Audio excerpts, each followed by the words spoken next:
Taip, šiais metais važiuoju su BMW paruoštu įmonės Racetech, dar kitaip vadinamu Big Daddy. Tai yra gana galingas automobilis ir taip, man šiais metais yra iššūkis bei nauja patirtis valdant tokį gerą, greitą automobilį.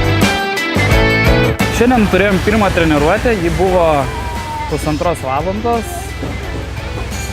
Pagal planą turėjom 3 vairuotojai pasikeisti kas pusvalandį.